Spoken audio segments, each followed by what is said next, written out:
Představujeme systém Vodostop, nový standard v úsporách vody a zabezpečení nemovitostí proti zaplavení vodou v důsledku havárií vodovodních rozvodů.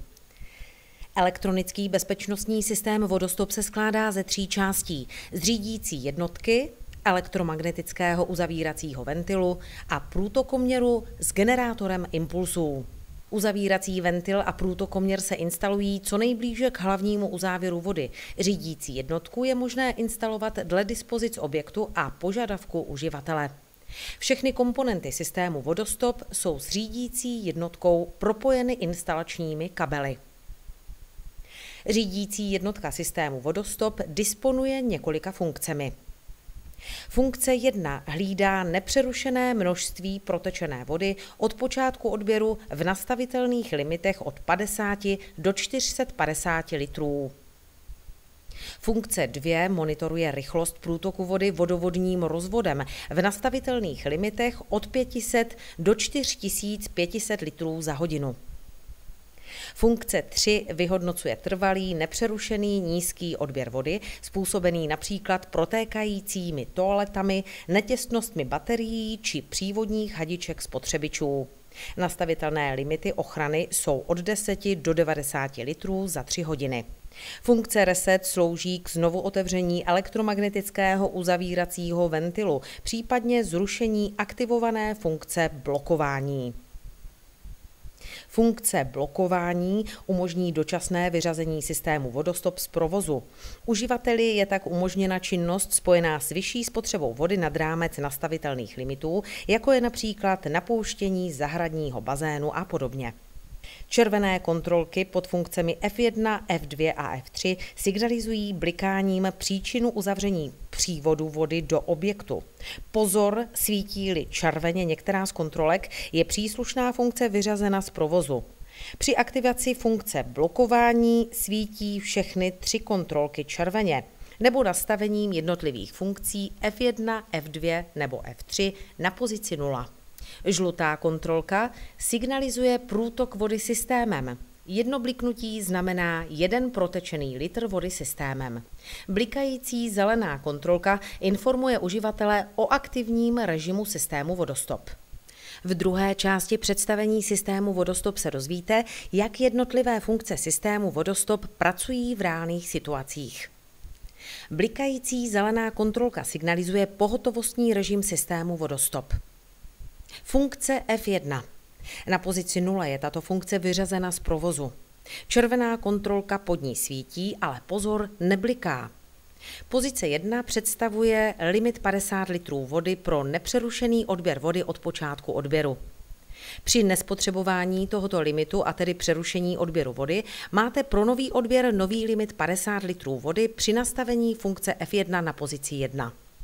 Odběry se nesčítají, vždy po přerušení odběru se načte nový limit, který je nastavený na řídící jednotce.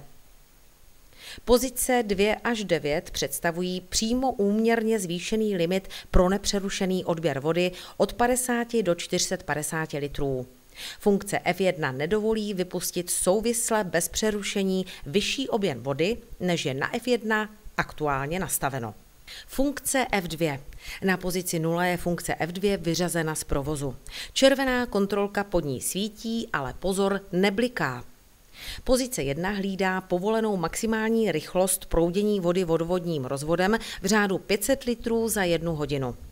Každá další pozice nastavení 2 až 9 ji přímo úměrně zvyšuje o 500 litrů za hodinu až na 4500 litrů za hodinu. Dojde-li k překročení monitorované rychlosti proudění vody vodovodním rozvodem, což je jasný signál havárie většího rozsahu na vodovodním rozvodu, systém Vodostop aktivuje funkci F2 během 10 sekund a přívod vody uzavře. Tím do objektu vyteče pouhý zlomek objemu vody, který by jinak do objektu vytekl. Pokud je například nastavena funkce F2 na pozici 1, jsou to necelé 2 litry vody.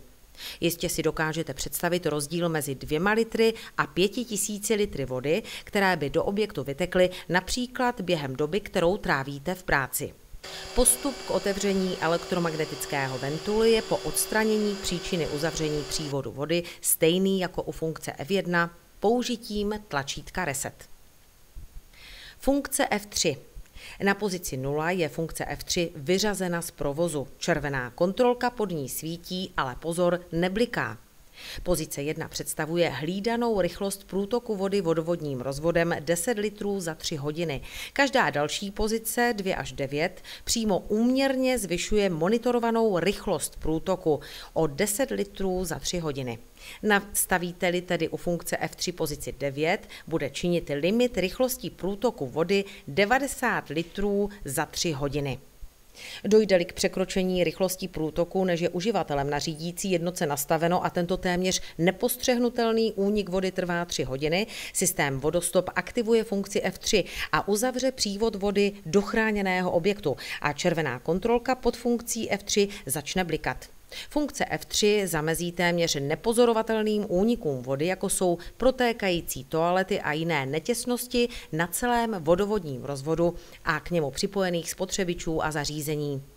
Ve všech případech aktivace některé z funkcí F1, F2 nebo F3 systém Vodostop vydává pronikavý akustický signál.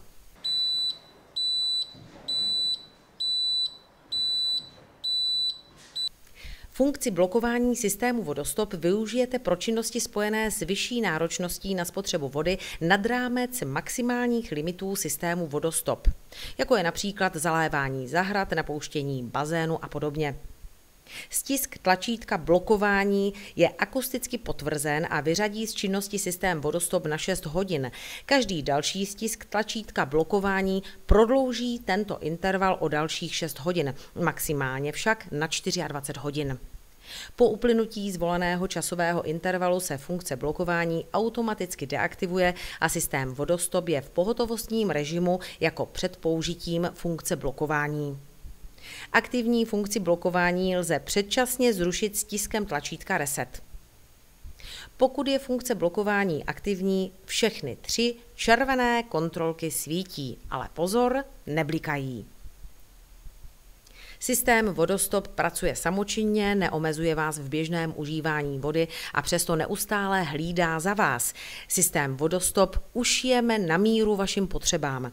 Za zlomek ceny, kterou systém Vodostop v porovnání s vaší nemovitostí, vaším majetkem, podnikáním a vaším časem představuje, získáte jistotu bezpečí a ušetřené finanční prostředky využijete jistě lépe než na opravy poškozených nemovitostí, výměnu zničených věcí a na platby faktur vodárnám a kanalizacím za nevyužitou vodu v odpadech.